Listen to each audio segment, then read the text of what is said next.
You do not need a vacation. You need a funeral for the version of you that is currently ruining your potential. Let that sink in for a second, because I know it sounds aggressive, but look at where you are right now. I am not talking about your physical location. I am talking about your mental state. You are tired, but not from physical exhaustion. You are tired because you are carrying around a dead weight, and that dead weight is your old identity. We live in a society that tells you when you feel burnout, you should book a flight to Tulum, sit by a pool, and drink a margarita. They tell you to treat yourself. But treating yourself is exactly how you got into this mess.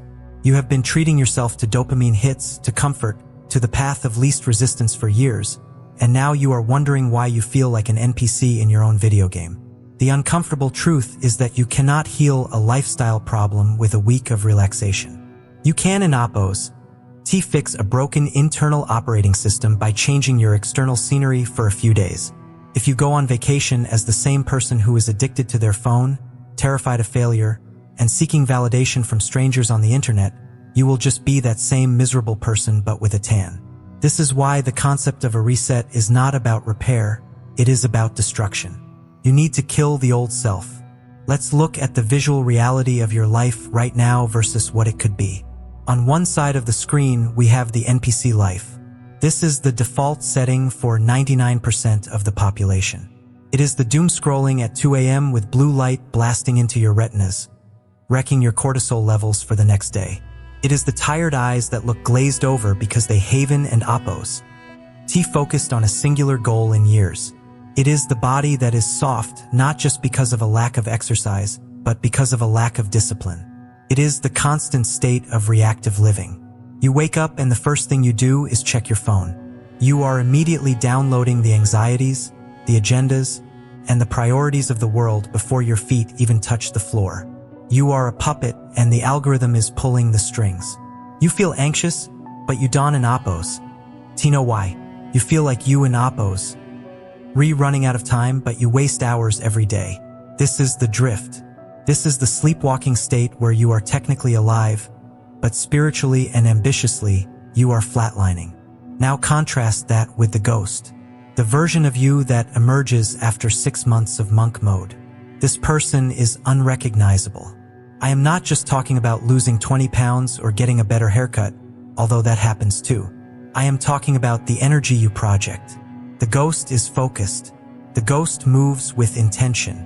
When this version of you walks into a room, the atmosphere shifts because you are no longer vibrating at the frequency of desperation and distraction. You have reclaimed your attention span, which is the most valuable currency in the modern economy. You have detoxed from the cheap dopamine and replaced it with the slow burn satisfaction of building something real.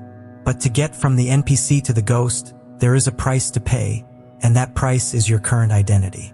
You have to understand the psychology of why this is so difficult. Your brain is designed for survival, not for success. Your brain loves homeostasis. It loves patterns. Even if your current life makes you miserable, your brain prefers it because it is predictable. It knows what to expect. When you try to change, when you try to implement a new habit or break an old one, your brain screams at you. It floods you with cortisol, creates resistance. It tells you that it's okay to skip the gym just this once, or that you deserve to scroll TikTok for 5 minutes, which turns into 2 hours. This is your biological programming trying to keep you safe in the known territory of mediocrity. To break this, you cannot just make small adjustments. You cannot just try a little harder. You need a pattern interrupt so severe that it shocks your system into a new state of being. You need to disappear. Disappearing ISN and Oppos. About running away from your responsibilities. It is about removing the noise so you can finally hear your own signal. It is about cutting the cords of validation that you have unknowingly attached to yourself. Think about how much of your energy is currently leaking out of you. You leak energy caring about what people from high school think of you. You leak energy getting angry at political debates on Twitter that you cannot influence.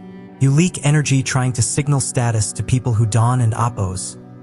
Matter. When you enter monk mode, when you decide to go dark for 6 months, you are plugging those leaks. You are taking all that scattered, wasted mental and emotional energy, and you are channeling it into a laser beam of focus on 3 key areas. your physique, your finances, and your mind. But here is the catch, and this is where most people fail. They announce their move. They tell everyone they are going to change. They post and quote, "New year, new me," and quote. On Instagram, they get a hit of dopamine from the likes and the comments encouraging them, and that cheap satisfaction replaces the actual work. The ghost does not announce. The ghost simply vanishes. The silence is the weapon. By not talking about your goals, you build pressure. It is basic physics. If you have a container of steam and you poke holes in it by talking about what you are going to do, the pressure dissipates. But if you keep that container sealed, the pressure builds and builds until it becomes propulsion. That propulsion is what pushes you through the 6 months of grind when nobody is watching. Let's talk about the stakes here, because I Don and Appos.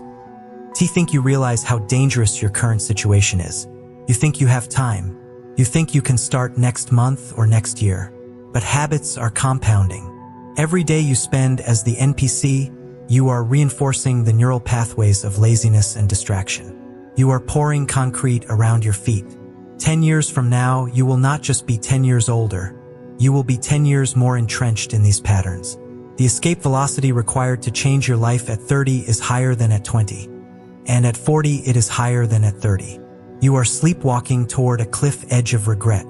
The most terrifying thing in the world is not failure.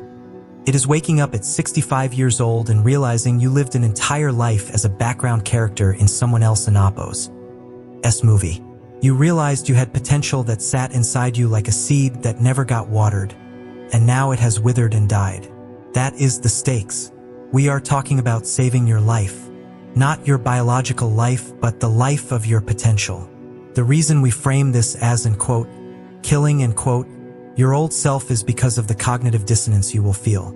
As you start this process, your old friends, the ones who bond with you over bad habits, over complaining, over getting wasted every weekend, they will try to pull you back. This is not because they are evil. It is because your change holds up a mirror to their stagnation. When you start improving, it forces them to ask why they aren't in Appos. And that is uncomfortable. So they will say things like, in quote, "You in Appos. V changed, in quote, or in quote. You in Appos. Reno fun anymore, in quote, or in quote. Why are you so obsessed? End quote." When they say you have changed, you need to view that as the highest compliment. You need to look them in the eye and internalize that yes, you have changed because the old you is dead. You killed him. You buried him because he wasn't in Appos. Serving the mission. This level of ruthlessness is required. You cannot negotiate with weakness. You cannot have a peace treaty with the part of you that wants to ruin your life. You have to exterminate it. During these 6 months, you are going to experience withdrawals. I am not talking about drugs. I am talking about dopamine withdrawals. You will feel bored. You will feel lonely. You will feel a craving to check in, to see what is trending, to be part of the, in quote, conversation. And quote, you have to reframe this boredom. Boredom is not a defect. Boredom is the soil from which ideas grow. When you stop filling every silence with a podcast or music or a video, your brain is forced to process. It is forced to think. You will start to remember who you actually are. You will start to get clarity on what you actually want, not what society programmed you to want. This is the detox phase. It hurts. Feels like you are missing out. But FOMO is a lie. You are not missing out on anything. You are missing out on the mindless chatter of a world that is spinning out of control. By stepping out of the stream, you are the only one who is actually standing still enough to see where the current is going. The transformation happens in the dark. It is the chrysalis effect. A caterpillar does not just grow wings. It completely dissolves into a primordial soup before reconstructing itself as a butterfly. It is a violent, destructive, and reconstructive process. That is what monk mode is. You are dissolving your ego. You are dissolving your need for approval. You are stripping away the layers of conditioning until you are raw and exposed, and then you rebuild. You rebuild with habits that you choose. You wake up early not because you have to, but because you are on a mission. You train your body not to look good for others, but to forge an armor that commands respect from yourself.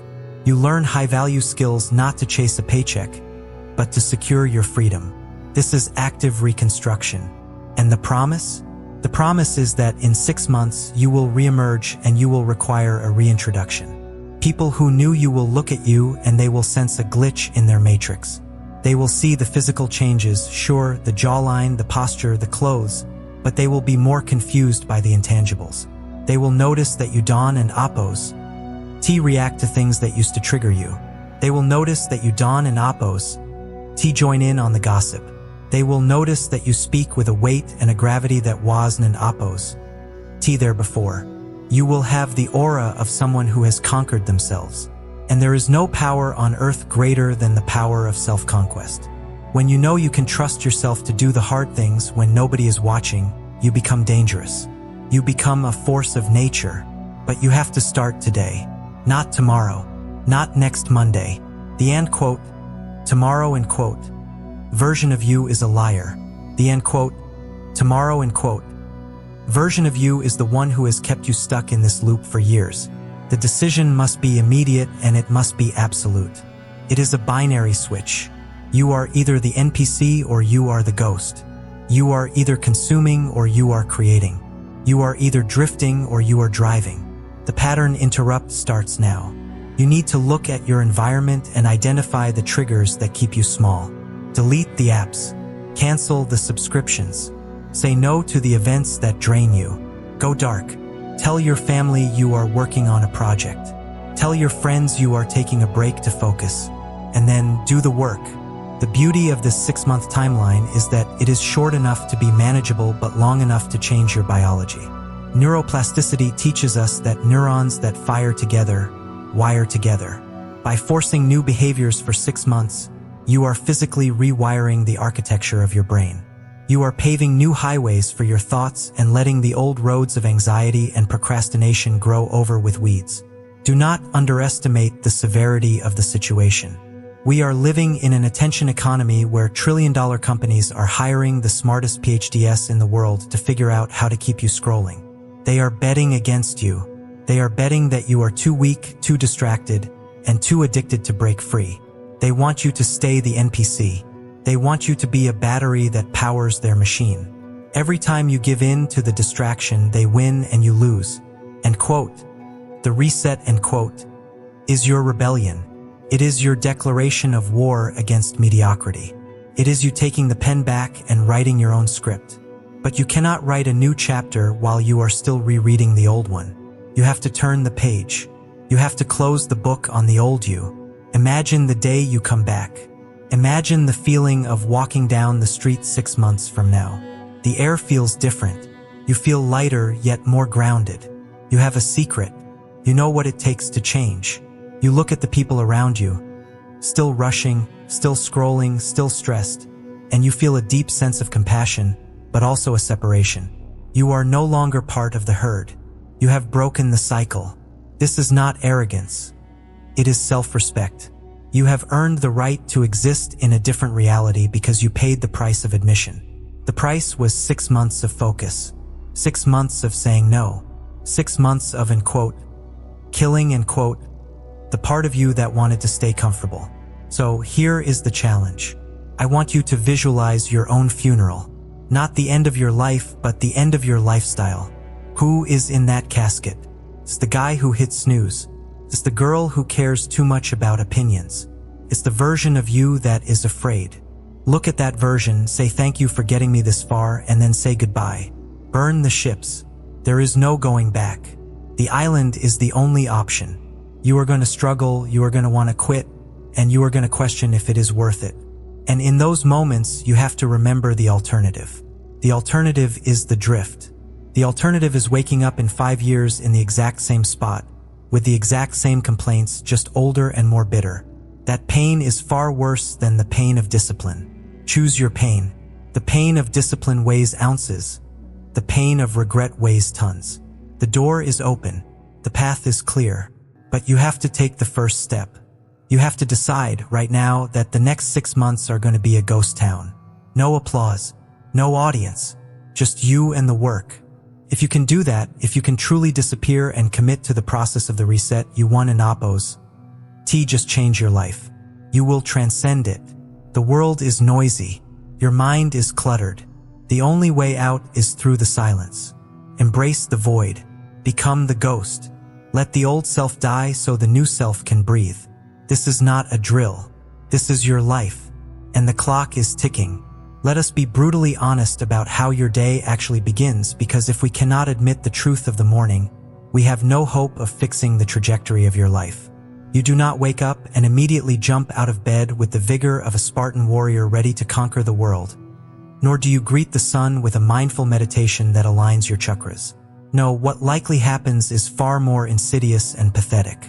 The alarm goes off, and before your conscious mind has even fully rebooted, before your feet touch the floor, before you have had a single original thought, your hand is already moving. It is a reflex action, a muscle memory carved deep into your neural pathways. You reach for your phone. You silence the alarm, but you do not put the device down. You unlock it, and just like that, you have lost the first battle of the day. You open a social media app, TikTok, Instagram, Twitter, it doesn't matter which poison you pick, and you begin the scroll. You are looking for something, though you don't know what. A laugh? A shock? A bit of outrage? You are flooding your brain with high-intensity digital stimulation before you have even brushed your teeth. This is not a harmless habit. This is a physiological catastrophe. You are essentially taking a delicate, finely tuned biological instrument, your brain, and short-circuiting it with voltage it was never designed to handle within seconds of waking. You lay there in what the internet lovingly calls bed rot, letting 5 minutes turn into 10, and 10 turn into 30. By the time you finally drag yourself into the vertical world, you feel exhausted. You feel a strange, heavy fog behind your eyes. You are irritable. You have this low-grade anxiety thrumming beneath your skin. You think this is just who you are. You think you are just not a morning person. You are wrong. You are suffering from a dopamine crash before you have even started your day, and understanding the mechanics of this crash is the only way you will ever escape it. To understand why you feel this way, we have to look at the neuroscience of motivation, specifically a concept called baseline dopamine. Most people think of dopamine as the pleasure molecule, the chemical reward you get when you achieve something great. That is a massive oversimplification that keeps you trapped. Dopamine is not just about pleasure. It is about drive. It is the currency of craving. It is the biological signal that tells you to go out and forage, to hunt, to build, to work. Picture a graph in your mind right now. There is a horizontal line running through the middle. This is your baseline. This is the pool of dopamine you have readily available to make normal, everyday tasks feel doable. When your baseline is healthy, doing the laundry, writing that report, or going to the gym feels neutral to slightly positive. You have enough fuel in the tank to just do the thing. Now, imagine what happens when you hit that scroll. You see a video that makes you laugh, or a piece of news that makes you angry, or a thirst trap that spikes your arousal. Boom, you get a spike. A sharp, vertical line shooting up above your baseline. Feels good. Feels electric. So you keep scrolling. Spike, spike, spike. You are getting hit with cheap, unearned dopamine hits that mimic the reward of finding food or winning a battle, but you haven't done anything. You are just lying there. Now, here is the part that ruins your life. Neuroscience dictates that what goes up must come down. To maintain homeostasis, biological balance, your brain cannot stay in that high dopamine state. It has to compensate. So, after that spike, your levels don't just return to the baseline. They crash below it. They plummet into a trough of pain, boredom, and restlessness. This trough is where your dreams go to die. When you are in this dopamine deficit state, below your natural baseline, the world loses its color. Normal tasks don't just feel boring. They feel painful. The idea of reading a book, staring at a blank document, or engaging in a deep conversation feels physically repulsing because your brain is screaming for another hit to get out of the hole. You interpret this as laziness. You look at your to-do list and you think, I just don an Oppos. Have the willpower today. You shame yourself. You call yourself undisciplined. But it is not a moral failing. It is simple arithmetic. You spent your neural currency on cheap digital candy, and now you are bankrupt for the expensive, heavy lifting of building a real life. You have fried your receptors. By repeatedly spiking your dopamine with these superstimuli, porn, junk food, algorithmic feeds, video games, you raise the threshold for what your brain considers interesting. The baseline eventually resets, but it resets lower. You are effectively walking around with a neurological limp. This is why you can't focus for more than 15 minutes. This is why you feel that phantom vibration in your pocket. This is why, when you finally have a moment of silence, you panic and reach for the device. You are terrified of your own baseline because you have trained your brain to exist only in the peaks, making the valleys unbearable. We have to stop pretending that this is entirely your fault, however. You are not just fighting your own biology. You are fighting the most sophisticated psychological weapon ever created. We need to talk about the enemy. And make no mistake, the algorithm is an enemy. We tend to think of apps like TikTok or Instagram as tools like a hammer or a bicycle. Tools are passive. They sit there until you use them. Social media is not a tool. It is an opponent. It is an active agent that is playing a game against you, and it is winning. On the other side of that screen are thousands of the smartest engineers, statisticians, and behavioral psychologists in the world. They have PhDs from Stanford and MIT, and they are paid millions of dollars a year with one singular KPI: retention. Their entire job is to figure out how to hijack your amygdala and keep you scrolling for just one more second. They are not designing these platforms to make you happy. They are not designing them to make you smart.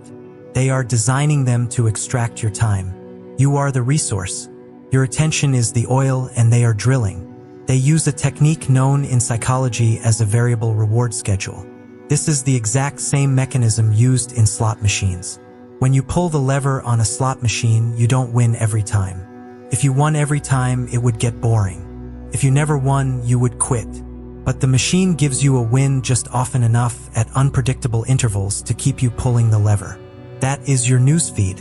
You scroll past a boring ad, a boring photo of someone's lunch, a boring update, and then boom, a viral video that hits perfectly. That unpredictability releases more dopamine than a guaranteed reward. You are a lab rat in a Skinner box, pressing the lever over and over again, hoping for the pellet. The algorithm learns your deepest insecurities, your political biases, your secret desires, and it feeds them back to you in a loop that reinforces your stagnation. It knows that outrage keeps you on the platform longer than joy. It knows that insecurity keeps you engaging more than confidence. So it feeds you content that makes you feel inadequate, angry, and fearful, because a terrified and insecure user is a profitable user. This is not a conspiracy. This is the business model. You are bringing a knife to a nuclear war. You think you can use willpower to resist this. You think you can just, in quote, try harder, and quote, to ignore the notification? That is like trying to stop a tidal wave with an umbrella. These systems are designed to bypass your prefrontal cortex, the part of your brain responsible for logic and decision-making, and speak directly to your lizard brain. Every time you try to use, and quote, moderation, and quote, you are stepping into the ring with a heavyweight champion who has studied your every move, while you are blindfolded and exhausted. Now look at the diagnosis. Look at the symptoms manifesting in your life right now. You know them. You feel them every single day. The most obvious one is the brain fog. It's that feeling like your head is stuffed with cotton wool. You sit down to work, and the words just swim on the screen. You can't connect complex thoughts. You used to be sharp. You used to be able to read a book for hours. Now you read one paragraph, your eyes glaze over, and you realize you haven't absorbed a single word. You reread it. Still nothing. You feel stupid, but you aren't stupid. You are cognitively overloaded. Your brain is tired from processing thousands of micro-decisions and micro-images every hour. Then there is the inability to finish tasks. You start an email, then you open a new tab to check something, then you see a notification, and suddenly you are on YouTube watching a video about how to organize your desk, while the email sits unfinished for 3 hours. You are constantly switching contexts, and every time you switch, you pay a metabolic tax. You are leaking energy all over the place, leaving a trail of half-started projects and half-baked ideas. But the most painful symptom is deeper than productivity. It is the feeling of being an NPC, a non-playable character in your own life. You are watching life happen rather than living it. You watch other people travel. You watch other people fall in love. You watch other people build businesses. You watch them work out, and you get a secondary vicarious hit of dopamine from their success, which tricks your brain into feeling like you have participated. But you haven't. You are sitting on a couch, in the dark, bathed in blue light, while your actual life rots around you. You have become a spectator. The real world, the world of texture and sunlight and difficult conversations and physical exertion, feels distant, almost like a dream, while the digital world feels vivid and urgent. This is a state of dissociation. You are disconnected from your own agency. You have traded your birthright of creation for the cheap comfort of consumption. You feel a low-level hum of misery because deep down, your soul knows this is wrong. Your biology knows it is not meant to be sedentary and overstimulated. That anxiety you feel, that ISN and APOS, TA disorder you caught by accident. That is your body's check engine light screaming at you that you are operating outside of your design parameters. So what is the typical solution? What does the average person do when they realize they are in this hole? They try to use willpower.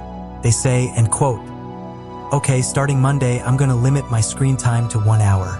I'm going to focus." End quote. And what happens? They fail by Tuesday. They fail because willpower is a limited resource. It is like a battery. Every time you resist a temptation, you drain a little bit of that battery. And when you are surrounded by a digital environment that offers you millions of temptations per day, your battery hits zero by 10 a.m. Relying on willpower to fight a dopamine addiction is a strategy guaranteed to fail. You cannot out-willpower a fried neurochemistry. It is like telling a person with a broken leg to just walk it off. You need to heal the bone first. You need to repair the receptor sites. You need to reset the baseline. Moderation does not work for an addict, and make no mistake, if you check your phone the moment you wake up, you are an addict. You cannot negotiate with the algorithm. You cannot have, and quote, just a little bit, and quote, of the poison that is making you sick. The neural pathways are too deep. The grooves are too well worn. As long as the stimuli are present in your environment, your brain will crave them, and you will exhaust yourself trying to resist. This brings us to the only logical conclusion. If the environment is toxic, you cannot heal while you are still in it. If the water is boiling, you cannot cool down by just trying to sweat less. You have to get out of the pot. You need a hard reset. You need something drastic. This is where the concept of monk mode comes in. Most people hear, and quote, monk mode, and quote, and they think it sounds like punishment. They think it's about depriving themselves of joy. They picture living in a cave and eating rice. That is a misunderstanding. Monk mode is not punishment. It is an antidote. It is a period of strategic isolation and sensory deprivation designed to allow your dopamine receptors to heal. It is about removing the noise so you can finally hear the signal. It is about disappearing for 6 months to remove the external triggers that are keeping you in this loop of mediocrity. You have to understand that your brain is plastic.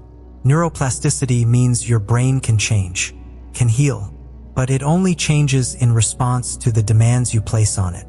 If you keep demanding it process 15-second clips of garbage, it will configure itself to be good at that and terrible at everything else. If you remove those inputs, if you bore your brain, you force it to reset. Think about the graph again. Monk mode is about consciously choosing to live in the trough for a little while. It is about embracing the boredom. When you take away the phone, the junk food, and the cheap entertainment, you will feel bored. You will feel restless. You will feel that itch. But that boredom is not a problem to be solved.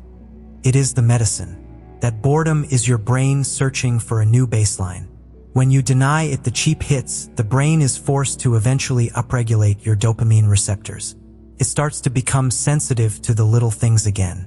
Suddenly, a walk outside looks beautiful. Reading a book becomes immersive. Working on a hard problem feels satisfying. You are restoring your sensitivity to life itself. But you cannot do this halfway. You cannot reset your baseline while still checking TikTok and quote, only on weekends, and quote, that keeps the monster alive. You have to starve the monster. This is why you need to disappear. You need to step out of the current of the culture. The culture is designed to keep you sick, distracted, and broke. To get well, you must become a heretic to the modern age.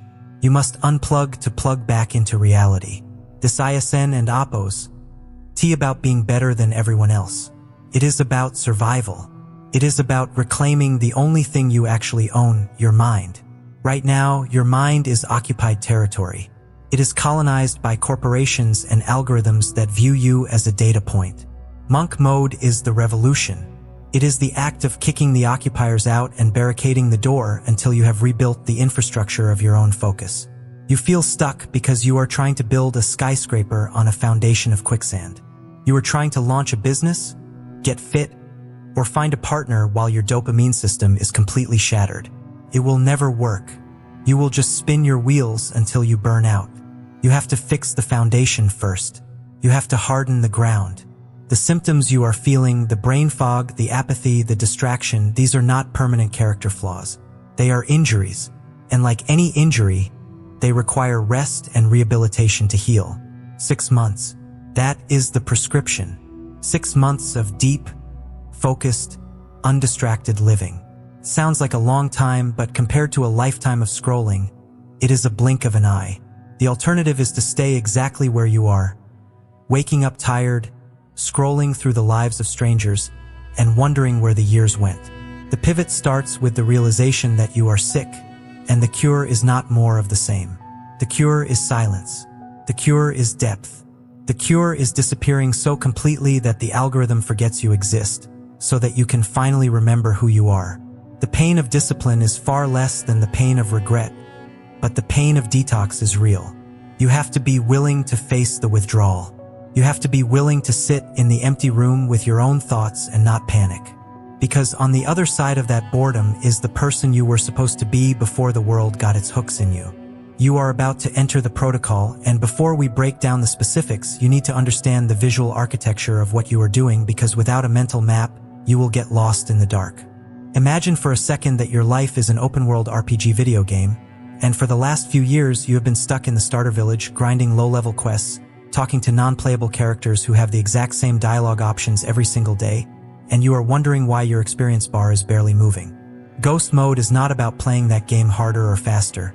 It is about finding a glitch in the wall, clipping out of bounds, and entering a secret developer level where the physics are different and the experience points are multiplied by 1,000.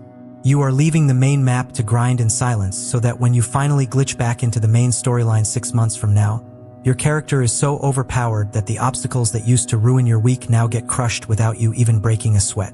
This is not a vacation. This is a strategic withdrawal into a hyperchamber of evolution, and to survive it without cracking mentally, you need a system that is rigid, unyielding, and based on 3 non-negotiable pillars.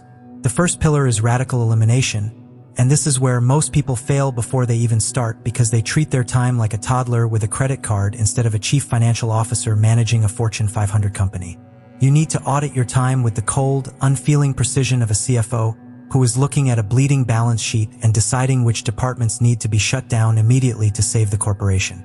Most of you are currently operating in a deficit of attention, spending your cognitive capital on things that offer zero return on investment, and you do not even realize it because the currency of the modern world is distraction.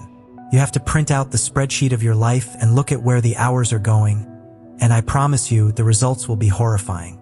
You will see hours upon hours poured into the algorithmic slot machines of TikTok and Instagram, scrolling through the lives of people who do not know you exist, getting hit with dopamine spikes that are frying your receptors and making it physically impossible for you to sit still and read a book for 10 minutes. Radical elimination demands that you delete these apps, not move them to a folder, not set a timer limit that you will ignore with a 4-digit passcode, but delete them entirely from your phone, because if the portal to distraction is in your pocket, you will walk through it. But the digital audit is the easy part. The social audit is where the pain really sets in, and this is where you have to be ruthless if you actually want to change. You have to look at your social circle and identify the mid-tier events and the mid-tier relationships that are draining your battery without recharging it. We all have those friends who are not bad people, they are not toxic, they are just stagnant, and every time you hang out with them, you have the same conversations about the same problems, replaying the same loops of mediocrity over and over again. You go to the bar on Friday because it is what you have always done, you talk about the game or the weather or some celebrity drama, and you wake up Saturday morning hungover, poorer, and with less motivation than you had the day before. Radical elimination means looking that friend in the eye and saying no, not because you hate them, but because you love your future self more than you love the comfort of their stagnation. You have to become comfortable with being the bad guy in their narrative for a little while. You have to be okay with them thinking you are weird or aloof or obsessive, because the price of exceptionalism is isolation. You are pruning the dead branches of your life so that the tree can actually grow. And that means sitting in an empty room on a Saturday night while everyone else is out posting stories, and realizing that the silence you feel is not loneliness. It is space. It is the first time in years that your brain has had the bandwidth to actually process your own thoughts without the constant interference of external noise, and that space is the soil where the new version of you is going to be planted. Once you have cleared the field through elimination, you have to build something in that empty space, and that brings us to the second pillar, which is deep work blocks. The mistake the hustle culture gurus tricked you into believing is that productivity is about duration, that you need to be grinding for 12 or 14 hours a day to be successful, but that is a lie that leads to burnout and mediocrity. The human brain is not designed to operate at peak cognitive load for 12 hours. It is a biological machine with a battery capacity, and the science is crystal clear that you have about 4 hours of elite, high-level focus in the tank every single day before the law of diminishing returns kicks in. This is the 4-hour rule. You are going to trade 12 hours of busy work, checking emails, half working with Netflix in the background, shuffling papers, pretending to be busy, for 4 hours of absolute, terrifying intensity. This is not about sitting at your desk. It is about entering the flow state, that mythical zone where time dilates and the self vanishes, and there is only the task in front of you. To achieve this, you need to ritualize the process like a monk entering a temple. You pick a 4-hour window, preferably in the morning before the chaos of the world has a chance to invade your mind, and you treat that window as sacred ground. You lock the door, you put the phone in another room or throw it in a time safe. You put on noise-canceling headphones with the same instrumental loop playing on repeat to anchor your neurology, and you attack the single most important task that moves the needle on your goals. During these 4 hours, you are not a human being with needs or feelings. You are a processor of information, a machine of output. If you are a writer, you write. If you are a coder, you code. If you are learning a skill, you drill it until your eyes bleed. The difference between 4 hours of this kind of work and 12 hours of distracted work is the difference between a laser beam and a flashlight. One can cut through steel, and the other just illuminates the dust in the room. You have to understand the neurochemistry of what is happening during these blocks. When you eliminate distractions and force your brain to focus on a single complex task, you are triggering the release of norepinephrine and dopamine in a tight feedback loop, essentially training your brain to enjoy the struggle. Most people find hard work painful because their dopamine baseline is wrecked by cheap thrills, so staring at a blank page feels like torture.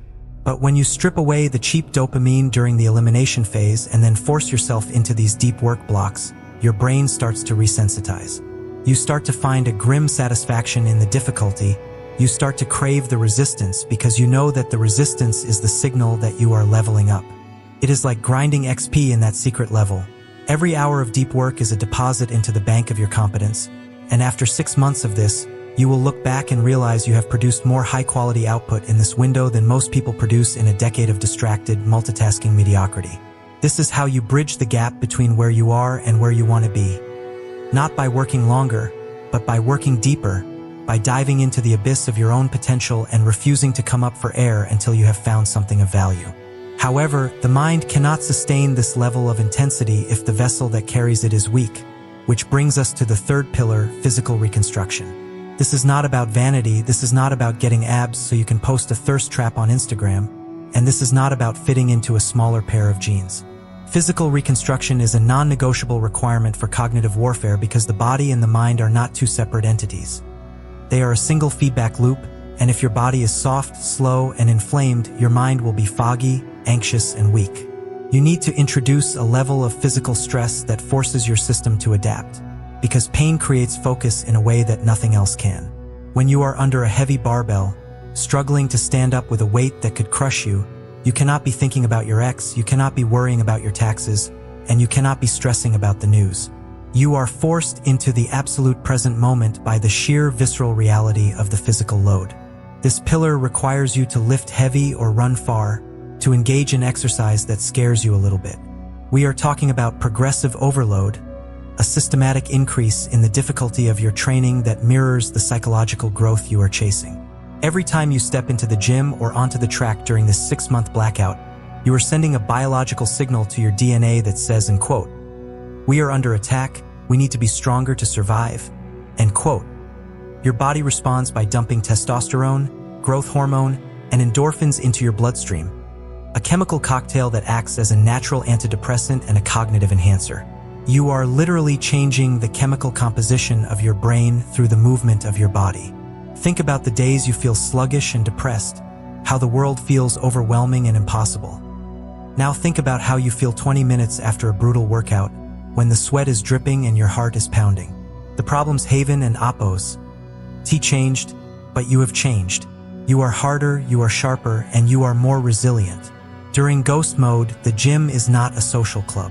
You are not there to chat, you are there to reconstruct your avatar. You wear the hoodie up, you keep the headphones on, and you train with a ferocity that makes people uncomfortable because you are exorcising the weakness from your system. You are building the physical armor that will protect your new mindset. And there is a profound psychological shift that happens when you look in the mirror after 3 or 4 months of this protocol. You see a different person looking back at you. You see a jawline that wasn't in Oppos. T there before, you see posture that commands respect. You see eyes that have lost that glazed over, dopamine zombie look and have been replaced by the sharp, predatory gaze of someone who knows they are capable of violence but chooses peace. That visual confirmation of your progress is crucial because it proves to your subconscious mind that you are a person who keeps promises to themselves. Every rep is a promise kept. Every mile is a contract fulfilled. When you rebuild the body, you are building the physical manifestation of your discipline, a walking billboard for your own self-respect. The synergy of these 3 pillars, radical elimination, deep work blocks, and physical reconstruction, creates a compounding effect that is almost impossible to comprehend until you are in the middle of it. The elimination clears the noise so you can hear your own intuition. The deep work sharpens your mind into a weapon of mass production. The physical reconstruction builds the energy plant that powers the whole operation. You are systematizing your own evolution. You are taking the randomness out of success and replacing it with a protocol that is mathematically guaranteed to work if you simply adhere to the parameters. It is boring, it is repetitive, and at times it will be incredibly lonely. You will feel like you are missing out on life, like the world is moving on without you, and that is exactly the point. The world is moving on, drifting down the same river of mediocrity it always has, while you have climbed onto the bank to build a boat that can sail against the current. Imagine the day you finally re-emerge. Imagine the day the 6 months are up. You unlock your phone, you download the apps again, or maybe you don an Oppos. T, because you realize you don an Oppos. T, need them anymore. You walk into that room with your old friends, and the energy shifts immediately. They can sense the difference before you even speak. You are vibrating at a different frequency. You have 6 months of deep knowledge stacked in your brain. You have a body that commands respect. And you have the calm, terrifying confidence of a man who has conquered himself in the dark. This is the payoff. This is why you grind in the secret level. This is why you endure the boredom and the pain and the isolation. Because the version of you that exists on the other side of this protocol is not just an upgrade. It is a completely different species. You are not just resetting your life. You are rewriting the source code of your existence. But let's get back to the gritty details of the daily execution, because philosophy without tactics is just daydreaming. How do you actually structure the day so you don an Oppos? T, fall off the wagon by week 2. You need to understand that willpower is a finite resource. It is like a muscle that gets tired, so you cannot rely on willpower alone to get you through 6 months of ghost mode. You have to rely on systems. You have to design your environment so that the good habits are the path of least resistance and the bad habits are impossible. If you want to eat clean, you do not buy junk food. It's that simple. If you want to do deep work, you unplug the router if you have to. You have to become the architect of your own reality. Think about the friction points in your life. Where do you usually slip up? Is it the morning, when you hit snooze 5 times and scroll through Twitter in bed? Then you put the alarm clock across the room, so you have to physically stand up to turn it off. Is it the evening, when you are tired and just want to zone out? Then you schedule your physical reconstruction for the evening so you are too exhausted to be bored. You have to outsmart your own lizard brain. You have to treat yourself like a lab rat in an experiment you are running. Every time you fail, every time you break protocol, you do not beat yourself up. You analyze the data. Why did I fail? What was the trigger? How do I remove that trigger for tomorrow? You iterate. You refine. You tighten the screws. This is what it means to be a strategist of your own life. Most people are just reacting to stimuli, bouncing around like a pinball in a machine they don and oppose. Understand, but you are taking control of the flippers. You are looking at the board and deciding where the ball goes. The pillars are your toolkit. Radical elimination is your shield, blocking the incoming fire of distractions. Deep work is your sword, cutting through the obstacles in your path.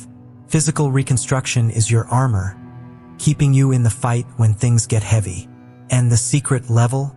That's your training ground. That's where you go to become the hero of your own story.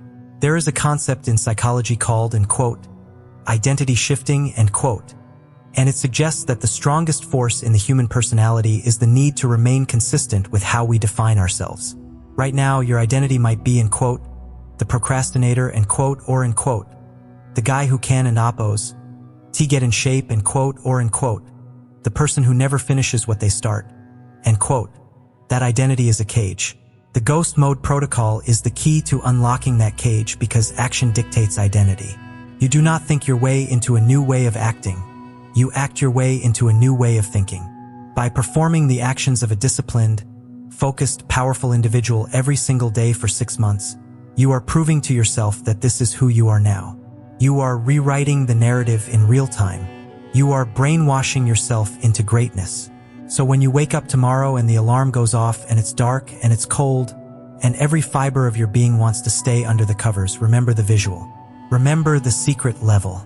Remember that every other player is still asleep, still dreaming, while you are awake, grinding, stacking XP, getting stronger in the shadows.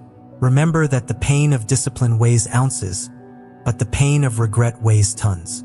You are building a masterpiece, and masterpieces are not built in the spotlight. They are built in the studio, alone, with nothing but the tools and the vision. Embrace the solitude. Embrace the protocol. Disappear so that when you return, you are impossible to ignore. This is not about punishment. This is about potential. This is about honoring the gift of your own existence by seeing just how far you can push it. The protocol is set. The pillars are defined. The clock is ticking. Welcome to the kill zone, the specific coordinate in time where 99% of people fail, crash, burn, and revert to their factory settings, effectively erasing every single ounce of progress they made in the first 4 weeks. We need to talk about the phenomenon known as the void because right now you are riding high on the fumes of inspiration, propelled by that initial burst of, end quote, new me, end quote, energy that floods your system when you first decide to disappear and fix your life. Everyone survives the first month because the first month is a novelty. It is exciting. It is a break from the norm that feels like a rebellious vacation from your old identity. But then, the calendar flips, the novelty evaporates like sweat on cold concrete, and you are left with the crushing, silent reality of the grind. This is month 2, and this is where the real work begins because this is where the suffering starts.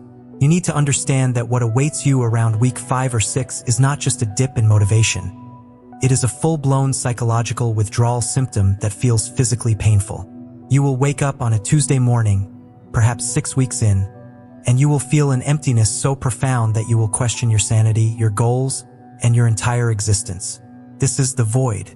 It is the silence that screams.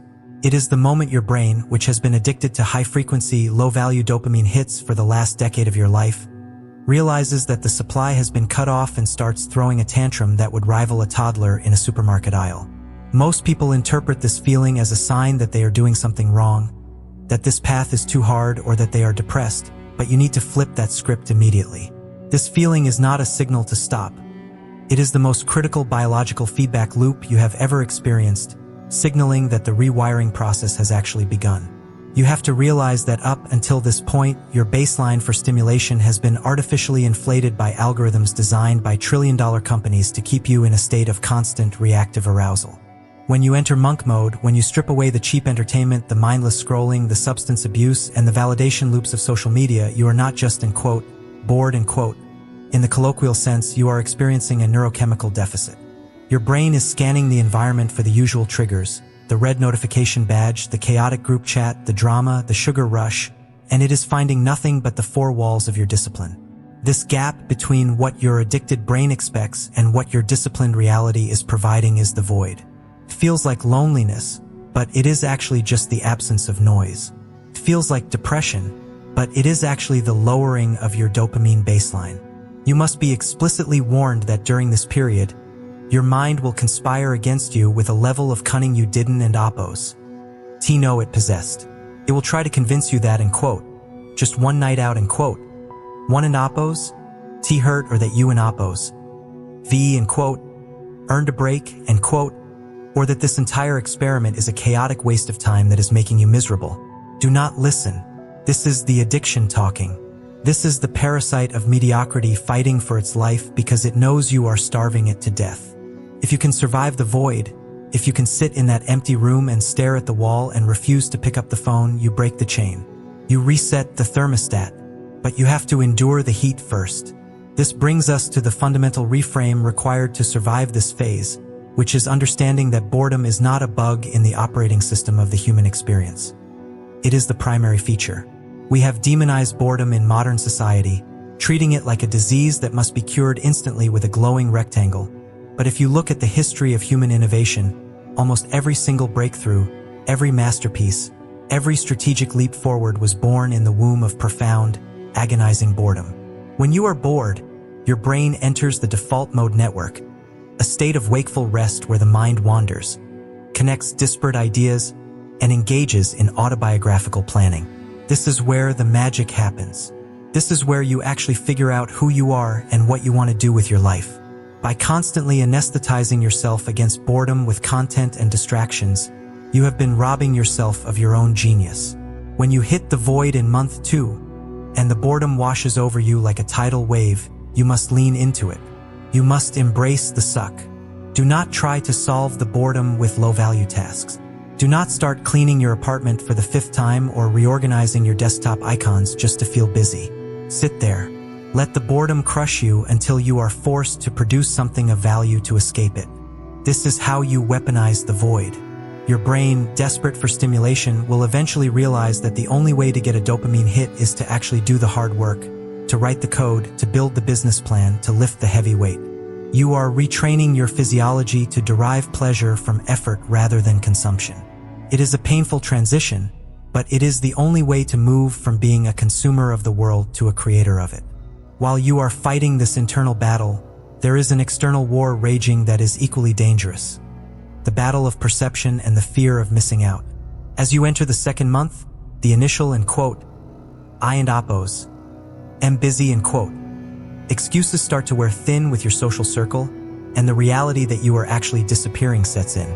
This is where FOMO tries to drag you back into the bucket. You will see Instagram stories of parties, dinners, trips, and gatherings, and a voice in your head will whisper that you are losing your youth, that you are becoming irrelevant, that everyone is forgetting you. You need to take that thought and incinerate it.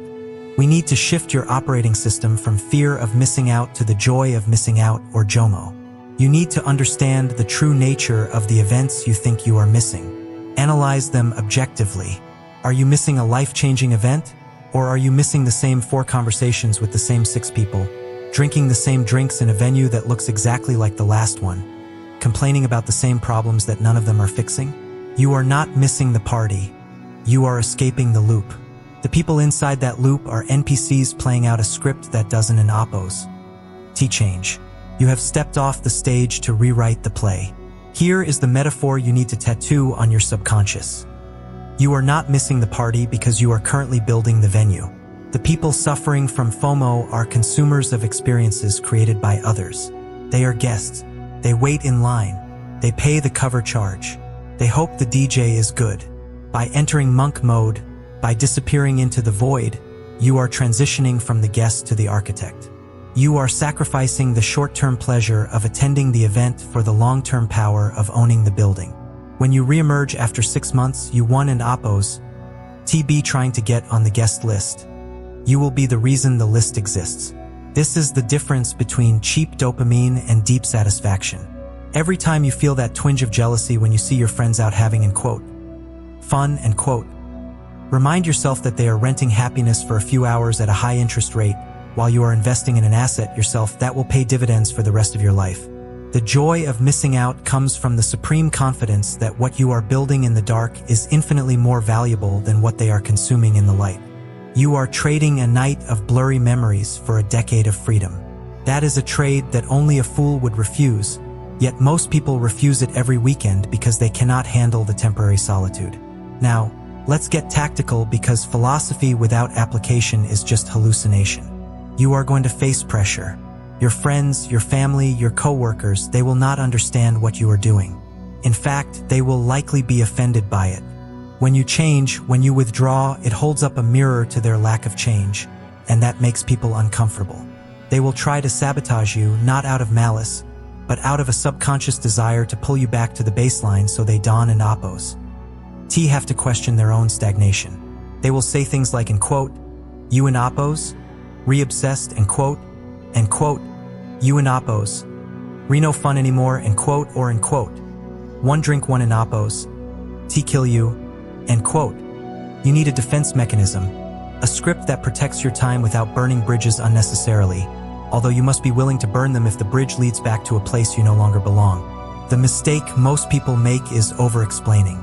They try to justify their monk mode to people who do not have the context to understand it. Do not do this. Do not write a long, emotional text message explaining your journey of self-discovery. Sounds weak and it invites debate. When you explain, you are negotiating. You are not negotiating. You are executing. Here is the exact script, the precise tactical language you use when the invites come in and the pressure mounts. You keep it brief, vague, and professional even with close friends. You say, I'm in a deep work phase right now focusing on a massive project, so I'm off the grid for the next few months. I'll reach out when I come up for air. That is it. Dissect why this works. First, deep work phase, frames your absence as productive, not emotional. You are in an oppose, sad, or antisocial, you are working. Second, massive project, creates a curiosity gap. They don and oppose. Know what you are building, and that mystery commands respect. People respect ambition even if they don and oppose. Understand it. Third, I and oppose. LL reach out when I come up for air, puts the ball in your court. It sets the boundary that you control the communication channels, not them. You have effectively closed the door without locking it, leaving them wondering what you are up to rather than why you are ignoring them. If they push, if they say, come on just for an hour, you repeat the frame, can and oppose, do it. Total lockdown mode until this is done. Appreciate the invite though. And you must be a broken record. Eventually, the invites will stop. This is painful, yes, but it is necessary. The silence of your phone is the soundtrack of your focus. When the invites stop, you haven and oppose. Lost friends. You have gained the space to become the person who attracts a higher caliber of circle in the future. This period of social friction is the gatekeeper. It filters out the people who only liked you for your availability and convenience, leaving behind the few who respect your mission. You have to be okay with being the villain in their story for a few months so you can be the hero in yours forever. As you push through month 2 and 3, a strange thing starts to happen. The pain of the void begins to invert. The silence that was once deafening becomes peaceful. The boredom that was once agonizing becomes a canvas. You stop looking for the cheap hits because your brain has recalibrated to enjoy the slow burn of progress. You start to wake up with a clarity that feels like a superpower. You look at the people running the rat race, chasing the weekends, medicating their Monday anxiety with Friday toxicity, and you don and oppose. Feel envy. You feel pity. You realize you are no longer playing the same game as them. You have broken the orbit.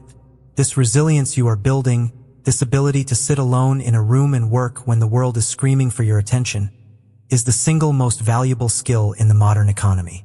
Everyone can work when they are motivated. Everyone can work when the boss is watching. But the ability to work when you are lonely, bored, and receiving zero external validation, that is the skill that builds empires. That is the skill that separates the top 1% from the noisy 99. You are building a tolerance for the mundane, and the mundane is where greatness is forged.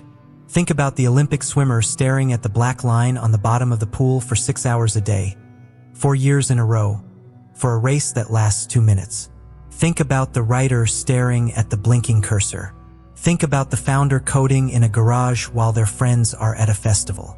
They are all inhabiting the void. They have all made friends with the boredom. They have all converted FOMO into fuel. By the time you reach the end of month 2, if you have adhered to the protocol, if you have refused to negotiate with your weakness, you will feel a shift in your identity. You are no longer a person and quote, trying and quote, to change. You are a person who does the hard things because that is simply who you are. The void is no longer a scary place. It is your sanctuary.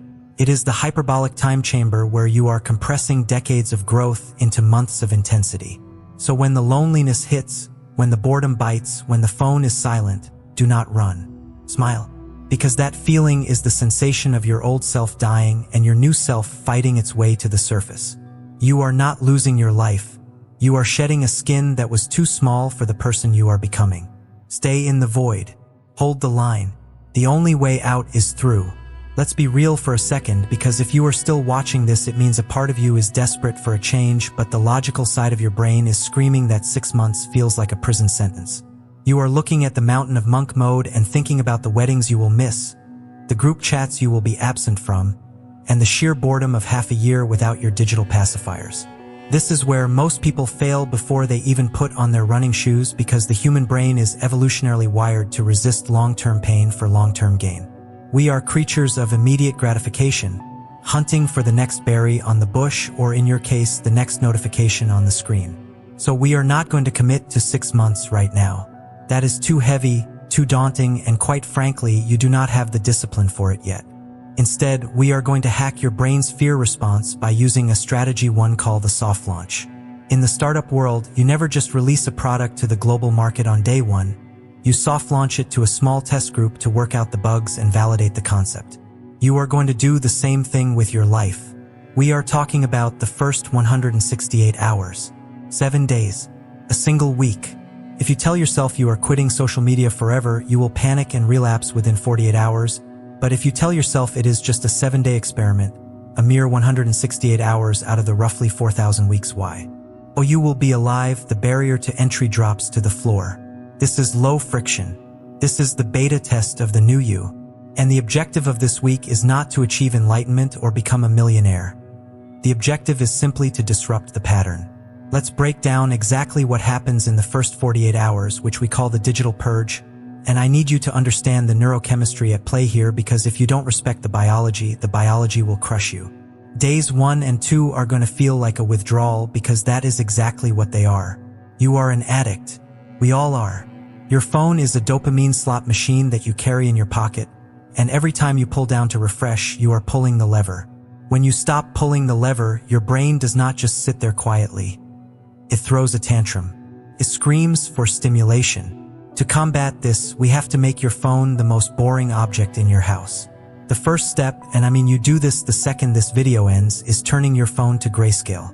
This ISN and Oppos, just a cute productivity hack. This is optical warfare against the algorithm. Silicon Valley engineers spend billions of dollars optimizing color gradients to trigger your amygdala and keep your eyes glued to the screen. The red notification bubble is red for a reason. It mimics the color of blood and berries, signaling urgency and reward to your primate brain. When you strip the color away, you strip the emotional salience. Suddenly, Instagram isn't a vibrant window into the lives of people you envy. It is a dull, gray list of pixels. You will notice within the first 6 hours of grayscale that your thumb will instinctively reach for the app, open it, and then your brain will get confused because the visual reward isn't there. You will close it out of boredom. That micro moment of boredom is the first victory. It is the first time in years you have interrupted the loop. Simultaneously, during this 48-hour purge, you are going to perform a ruthless audit of your digital environment. You are going to unfollow every single account that triggers a negative emotional response or a cheap dopamine spike. I'm talking about the ex-partners, the fitness influencers who make you feel inadequate, the meme pages that suck 30 minutes of your life away without you noticing, and the news outlets that monetize your anxiety. You need to understand that your attention is a currency, and right now you are leaking wealth everywhere. Every time you scroll past a piece of content that triggers a comparison trap, you are paying a tax on your mental energy. By the end of day 2, your feed should be empty or filled only with things that are strictly educational or utilitarian. This is going to feel lonely. You are going to feel a phantom vibration in your pocket. You will feel the fear of missing out creeping up your spine like a cold shiver. That FOMO is a lie. You aren't an oppose. Missing out on anything except the manufactured noise that keeps you sedated. This digital purge is about reclaiming the bandwidth you need to actually function for the rest of the week, because you cannot build a new life on a foundation of distraction. You have to clear the site before you can pour the concrete. Once you survive the initial shock of the digital detox, you move into days 3 through 5, which we call the routine install. This is the phase where motivation dies and discipline has to be born. The novelty of the new you has worn off. The grayscale phone is annoying. The silence in your head is starting to get loud. This is the danger zone where 90% of people quit and go back to doom scrolling. To bridge this gap, we are going to implement a non-negotiable physical anchor. This ISN and oppose about getting shredded in 3 days. It is about proving to yourself that you are the pilot of the vessel. The anchor is simple. You wake up at the same time every single day, and you engage in physical movement immediately. I don an oppose. Care if it is 5 a.m. or 8 a.m., but it must be fixed. The unpredictability of your current sleep schedule is wreaking havoc on your circadian rhythm and your cortisol levels. By fixing the wake-up time, you are setting a boundary with yourself. Then you go to the gym, or you run, or you do push-ups on your floor. And here is the key, the secret sauce that nobody tells you. The workout is allowed to be terrible. You are allowed to go to the gym, feel weak, lift half of what you want to, and hate every second of it. The success metric for days 3 through 5 is not the quality of the exertion. It is the fact that you showed up. There is a concept in psychology called the vote for identity. Every time you take an action, you are casting a vote for the type of person you want to become. When you wake up tired and groggy on day 4, and your brain starts negotiating with you, telling you that you deserve 5 more minutes of sleep, that is the old identity fighting for survival. When you get up anyway and put your feet on the cold floor, you are casting a vote for the new identity. You are teaching your brain that you are the type of person who does what they say they are going to do. This is critical because right now you do not trust yourself. You have broken so many promises to yourself that your self-esteem is in the gutter. You said you'd start the diet on Monday. You didn't, and oppose. You said you'd write the book. You didn't, and oppose. You said you'd quit the vape. You didn't, and oppose. Your subconscious mind views you as a liar. The only way to rebuild that reputation is through action. During these 72 hours of routine installation, you are rebuilding the trust credibility with your own nervous system. It is going to be uncomfortable. You will feel resistance. That resistance is good. It means you are pushing against the boundaries of your comfort zone.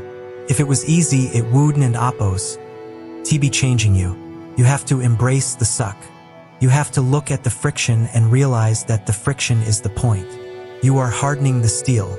As you push through the physical discomfort of the routine install, you arrive at days 6 and 7. The reflection. This is the payoff. This is where the magic starts to happen. By now, the acute dopamine withdrawal has subsided. Your brain is starting to upregulate its receptors, meaning you are becoming sensitive to normal pleasures again. A cup of coffee tastes better. A walk outside feels richer. Music sounds different. But the most important thing that happens in the final 48 hours of this sprint is the return of mental clarity. You will experience an aha moment where you realize just how incredibly noisy your old life was. It is like when the air conditioning unit in a room suddenly turns off, and you realize there was a low-level hum that had been stressing you out without you even knowing it. The silence is profound. In this silence, you must journal. And I don't mean writing and quote, "Dear diary, today was nice," end quote. I mean forensic data collection on your own psyche. You need to write down exactly how you feel compared to day one. Note the anxiety levels. Note the boredom. Note the creative ideas that are starting to bubble up because you aren't an oppose. Suppressing them with constant consumption. This journaling process is crucial because it turns subjective feelings into objective data. You are creating a case file that proves life is better when you are locked in. You will likely realize that you haven and oppose. Thought about what your high school bully is doing on Facebook in 3 days. You will realize that the world didn't and oppose. End because you didn't and oppose. Reply to a text within 5 minutes. You will realize that you have hours of free time that used to be eaten by the void. This realization is the fuel that will propel you into the full 6 months. You see, the soft launch is designed to give you a proof of concept. It shows you a glimpse of the promised land. Once you taste that clarity, once you feel the agency returning to your hands, you want an oppose. Want to go back. The idea of 6 months shifts from a prison sentence to a liberation. You stop looking at monk mode as a restriction and start seeing it as a protection of your peace. You realize that the real world everyone is so afraid of missing out on is actually a matrix of distraction designed to keep you mediocre, docile, and clicking. During this reflection phase, you also need to prepare for the re-entry or the expansion. You have to ask yourself, what aspects of this week do I want to keep forever? Maybe the grayscale stays. Maybe the morning workout becomes religion. Maybe you realize you actually hate your current job, and the only reason you tolerated it was because you were numbing yourself with entertainment every night. This week of silence often brings up uncomfortable truths that you have been running from. That is a feature, not a bug. You cannot fix your life if you refuse to look at the broken parts. The 168-hour sprint forces you to look. It removes the anesthesia. It forces you to sit in the room with your own thoughts, and while that is terrifying at first, it is the only path to genuine self-mastery. You are moving from being a non-player character in your own life, reacting to code written by others, to being the developer. You are rewriting the script. So, as you approach the end of the 168th hour, you have a choice. You can say, "That was a nice experiment," and slowly slide back into the sludge of your old habits. You can turn the color back on, re-download the apps, and let the noise rush back in. And it will rush back in like a flood, drowning out that fragile little voice of clarity you just found. Or you can look at the data you just collected. You can look at the fact that you slept better, felt stronger, and actually heard your own thoughts for the first time in years. You can decide to extend the contract. You don an oppose. Have to sign for the full 6 months today. You just have to sign for another week, and then another, and then another. But it starts with this first sprint. It starts with the humility to admit that you cannot climb Everest in a single jump, but you can certainly walk to base camp. This is your base camp. This is the foundation. The soft launch is the most critical part of the entire process because it is the transition from passive consumption to active creation. It is the moment you stop watching the movie and start directing it. Now, understand that during this week, your environment will try to pull you back. Your friends will ask why you are being weird. Your family might think you are depressed because you aren't an oppose. Manic with internet energy. This is the crab bucket mentality. When one crab tries to escape the bucket, the others pull it back down. You must anticipate this. You must understand that your change shines a mirror on their stagnation, and they will not like what they see. Do not preach to them. Do not try to convert them to monk mode. Just do the work. Let your results be the evangelism. In these first 168 hours, you are essentially going undercover. You are a ghost. You are operating in the shadows to build something that will eventually shine in the light. The discretion is part of the discipline. If you tell everyone you are doing a dopamine detox you get a cheap hit of validation just for announcing it, which undermines the actual detox. Keep it to yourself. This is a private war between you and your impulses. The victory is sweeter when it is silent. Let let's go deeper into the suck factor of days 3 through 5 because I feel like I glossed over just how visceral that resistance is. It's physical. You might get headaches. You might feel a genuine drop in mood that mimics depression. This is your brain's homeostasis trying to regulate itself. It is used to a baseline of high dopamine inputs, and when you cut the supply, you drop below the baseline. This creates a dopamine deficit state. This state is characterized by irritability, lethargy, and a lack of drive. Most people interpret this as something is wrong or this ISN and T working, no, this is exactly how it is supposed to feel. It is the feeling of a fever breaking. You have to reframe the pain. Instead of suffering, view it as healing. Every time you feel bored and dawn and pick up your phone, you are doing a rep for your attention span. Every time you want to quit the workout but finish the set anyway, you are callousing your mind. You are building the mental armor that you will need for the next 6 months. You are training yourself to operate without inspiration. Inspiration is for amateurs. The rest of us just show up and do the work. This week is your boot camp for operating without inspiration. The beauty of the 168-hour commitment is that the finish line is visible. If I tell you to hold a plank for an hour, you will collapse instantly. If I tell you to hold it for 30 seconds, you can grit your teeth and bear it. The 168 hours is a 30-second plank for your life. It is short enough to be survivable, but long enough to be transformative. And when you cross that finish line, when you wake up on the morning of day 8, you are going to feel a sense of pride that no amount of likes or retweets could ever give you. You will have kept a promise to yourself. That is the ultimate currency of self-confidence. You will look at your phone, still in grayscale, and realize it doesn't have power over you anymore. You are the master. It is the tool. The dynamic has flipped. And once you flip that dynamic, anything is possible. You can scale this up. You can start adding in deep work sessions. You can start learning a new skill. You can start building a business. But none of that happens until you survive the soft launch. None of that happens until you win the first week. So here is your tactical battle plan for the next hour. You are not going to think about it. You are not going to, plan, to start tomorrow. You are going to go into your settings right now, search for, color filters, and toggle that switch to grayscale. You are going to delete the 3 apps that consume the most battery on your phone. You are going to set your alarm for tomorrow morning, and you are going to put your phone across the room so you have to physically get out of bed to turn it off. This is immediate actionability. This is low friction. This is you taking the first step into the void. It is going to be quiet. It is going to be boring. And it is going to be the best week of your life because it is the week you finally wake up. Don and wait for the perfect moment.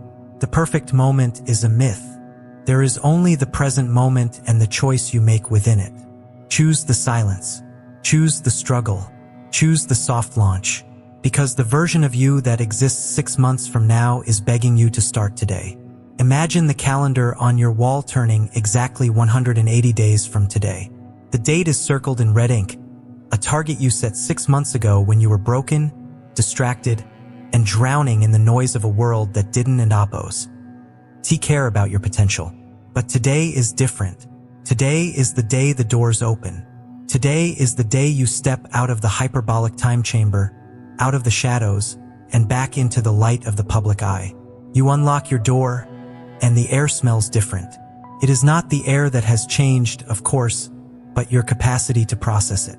You have spent 6 months scrubbing the dopamine receptors in your brain, recalibrating your baseline for joy and satisfaction, and now the simple act of walking down the street feels like a high-definition experience that the zombies walking past you with their necks bent over glowing screens will never understand. This is the reemergence. This is the moment you have been visualizing every single time you wanted to quit, every time the loneliness felt like a physical weight on your chest, every time you stared at a blank wall instead of scrolling through TikTok. You are walking out, but the person who walks out is not the same person who walked in. That person is dead. That person was sacrificed on the altar of discipline so that this new version, this architect of reality, could be born. When you step back into your social circle or your workplace, or even just walk into your local gym, you are going to notice a shift in the atmosphere that is almost palpable. It is a disturbance in the force. People will look at you and for a split second they one and oppose. T recognize you. I don and oppose. T just mean they one and oppose. T recognize your face because you might have lost weight or gained muscle, although that is part of it. I mean they one and oppose. T recognize your energy. You have to understand that humans are social animals wired for millions of years to detect hierarchy, threat, and value through microsignals that we process subconsciously. Before you went into monk mode, you were broadcasting signals of neediness, of distraction, of a low-level anxiety that vibrated at the frequency of everyone else. You were seeking validation. You were reacting to the world. But now you are broadcasting something entirely different. You are broadcasting the frequency of a predator who has just eaten. It is a quiet, dangerous calmness. It is the absence of fidgeting. It is the ability to hold eye contact for 3 seconds longer than is comfortable for the other person, not because you are trying to intimidate them, but because you are no longer afraid of being seen. You have spent 6 months facing your own demons in the dark, so looking another human being in the eye is child and oppose. S play. This is the magnetism we talked about. It ISN and oppose. T magic. It is the biological response to a human who has conquered themselves. When you speak, your voice will resonate differently, literally sitting deeper in your chest because your cortisol levels have plummeted and your testosterone or confident hormonal baseline has optimized. You are not rushing your words to ensure you are heard. You speak with the cadence of someone who knows that what they have to say is valuable, and if people don and oppose, T listen, that is their loss, not yours. This is where the concept of walking out as a, and quote, God, and quote, comes into play, and I want to be very specific about this word because I don and oppose. T use it lightly and I don and oppose. T use it in a blasphemous or egotistical sense. I am using it in the archetypal sense. To be a, and quote, God, and quote. In this context means to be a creator rather than a consumer. For the last 6 months, while the rest of the world consumed content, consumed drama, consumed processed food, and consumed other people in oppose, S opinions you were creating.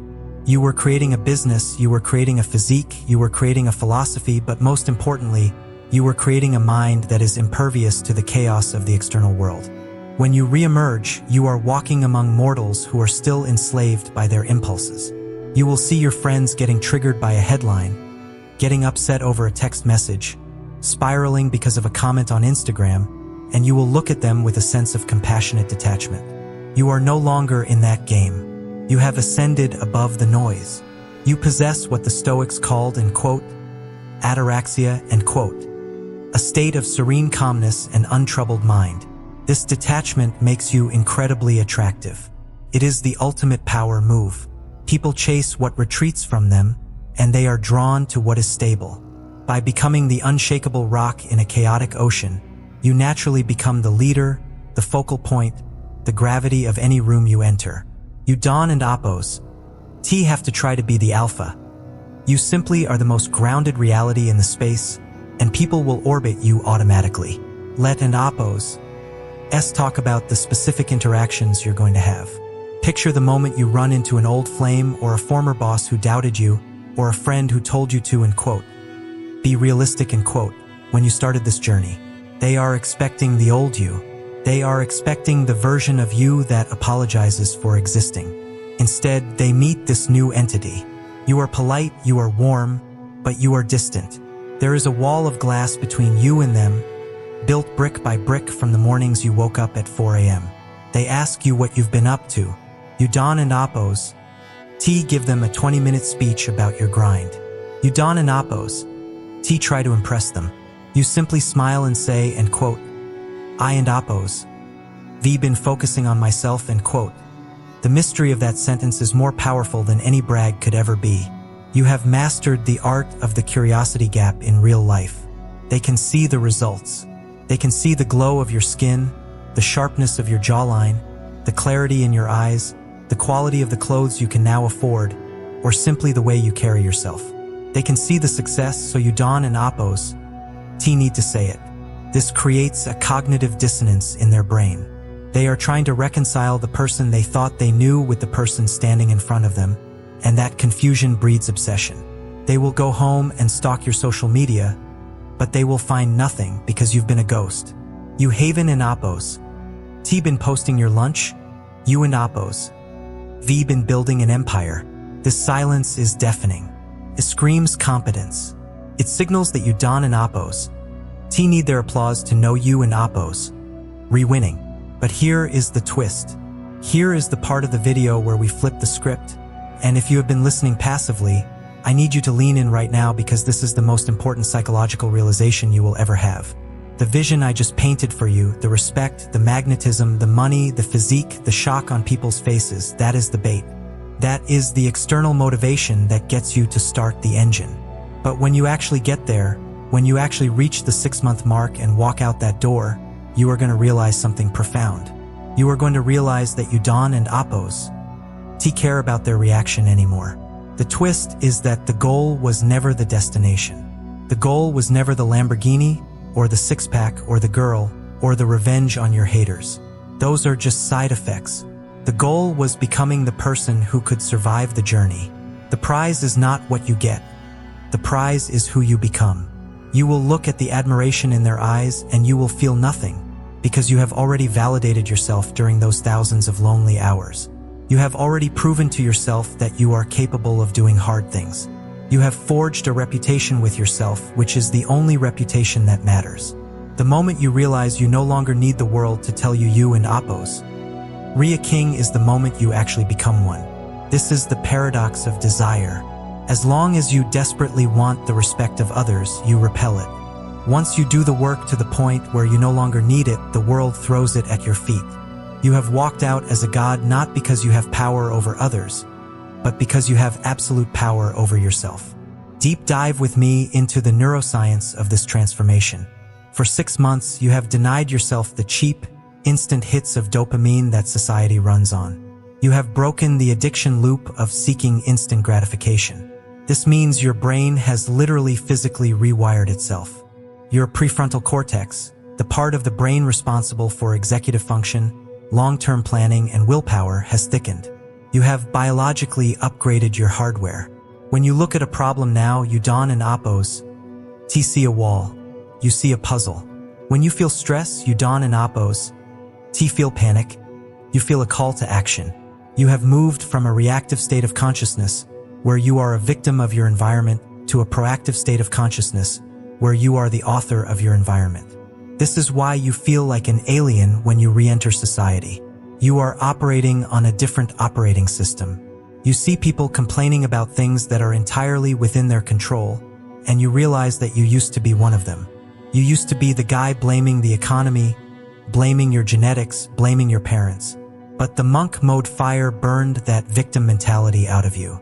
You now know with terrifying certainty that you can change almost anything about your life if you are willing to suffer for it.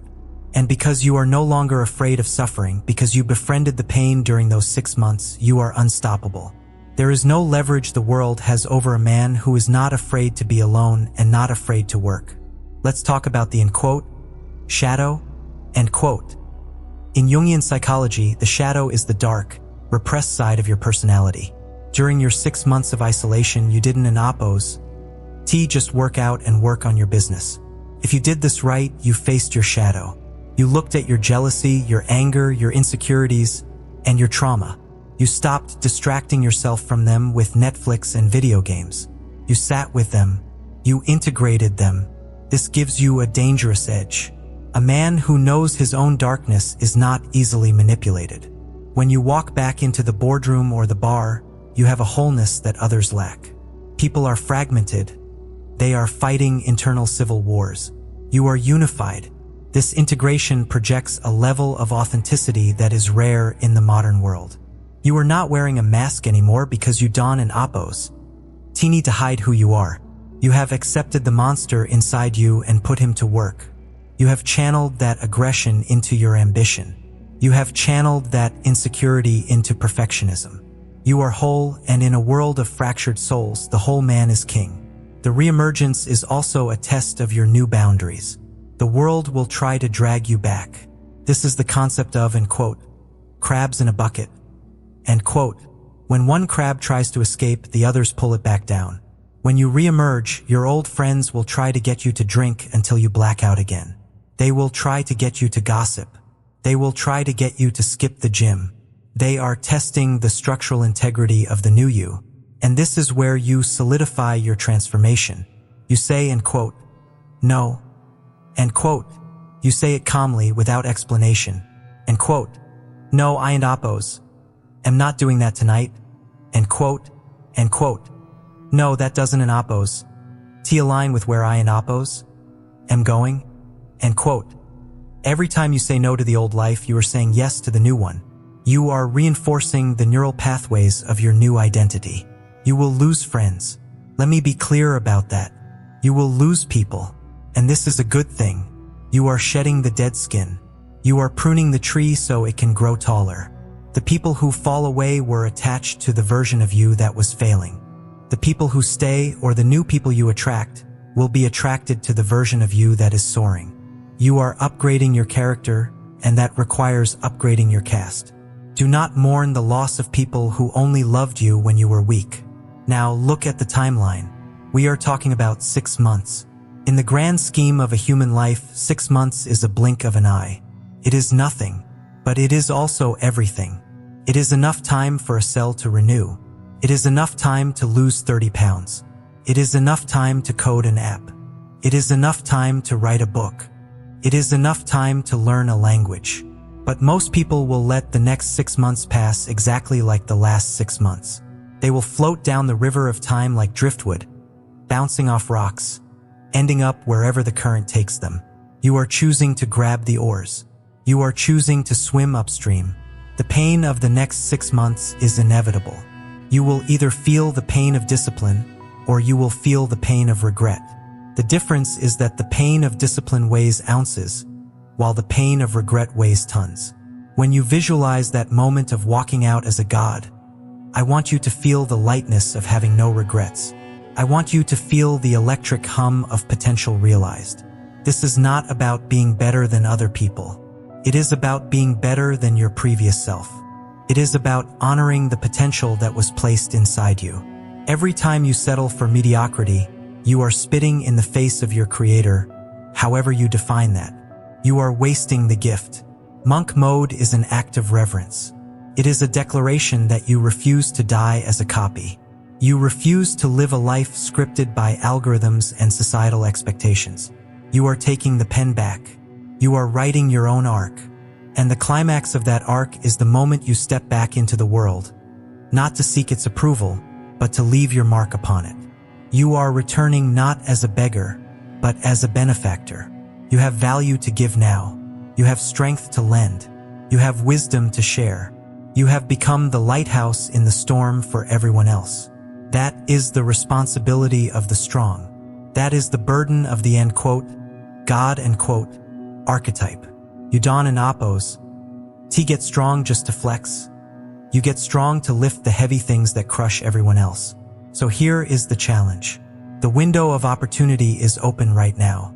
Not tomorrow. Not next week. Right now. The internet is full of people who talk, people who plan, people who wish.